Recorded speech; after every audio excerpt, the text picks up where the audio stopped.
Morning students, finally আজ থেকে মাধ্যমিক এক্সাম স্টার্ট হলো এবং তোমরা যারা এই এক্সাম দিচ্ছ তাদের সবার জন্য আমার শুভেচ্ছা। আমি চাই তোমরা ভালো করে এক্সাম দাও এবং চেষ্টা করো যতটা সম্ভব বেশি মার্কস তোলার, কারণ এই মার্কসের ওপর ডিপেন্ড করেই তোমরা 11-এ নিজেদের পছন্দের সাবজেক্ট পাবে কি পাবে না সেটা কিন্তু অনেকাংশে ডিপেন্ড করে। ওকে, তো চেষ্টা করবে অবশ্যই। এবং আমি জানি তোমাদের মধ্যে অনেকেই সায়েন্স নিয়ে পড়াশুনো করবে, সায়েন্সের কম্বিনেশান নিয়ে, বা আর্টসের, কেউ কমার্সের নিয়ে 11-এ অ্যাডমিশান নেবে।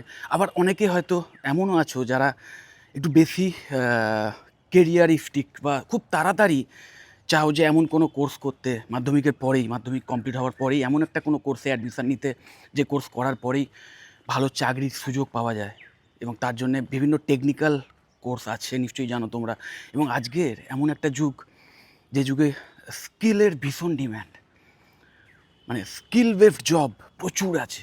ওকে, তো তোমার যদি পার্টিকুলার সেই জবে দরকারি যে স্কিল, সেই স্কিল যদি তুমি অর্জন করতে পারো তাহলে কিন্তু খুব সহজেই তুমি সেই চাকরি পেয়ে যেতে পারো, যেটায় স্যালারিও কিন্তু খুব দুর্দান্ত এবং যার কেরিয়ার পাথও ভীষণ হাই। এবং আমার মনে হয় মাধ্যমিকের পরে এই টাইপের যে কটা কোর্স আছে না, তার মধ্যে বেস্ট অফ দ্য বেস্ট হচ্ছে West Bengal state council of technical education দ্বারা যে অ্যাফিলিয়েটেড কলেজগুলোতে যে পলিটেকনিক কোর্সগুলো চালানো হয় না, যে পলিটেকনিক ডিপ্লোমা যে কোর্সগুলো, সেই কোর্সগুলো আমার মনে হয় বেস্ট অপশান। জাস্ট মাধ্যমিক অথবা ক্লাস 10 সিবিএসসি আইসিএসসি যে কোনো বোর্ড থেকে ক্লাস 10 পাস করার পরেই কিন্তু এই পলিটেকনিক ডিপ্লোমা কোর্সগুলোর মধ্যে যে কোনো একটা বিষয়ে চয়েস করে তোমরা অ্যাডমিশান নিতে পারো।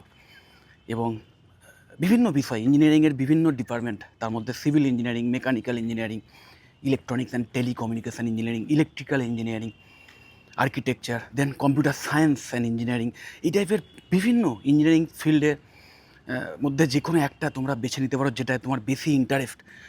এবং আমার মনে হয় এটা একটা দুর্দান্ত অপরচুনিটিস, কারণ আমাদের দেশে মানে এত কম বয়সেই এরকম একটা প্রফেশনাল কেরিয়ারের অপশান কিন্তু আর নেই খুব একটা।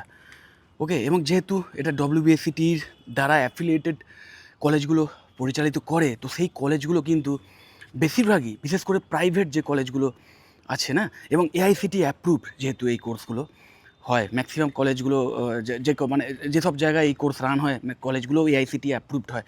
তো যে কারণে এই কোর্স করার পরেই যাতে তোমরা চাকরি পেতে পারো, তার জন্য যে প্লেসমেন্ট ড্রাইভের আয়োজন সেটাও কিন্তু বিভিন্ন কলেজ করে থাকে, বিশেষ করে প্রাইভেট কলেজগুলোর কথা বলছি।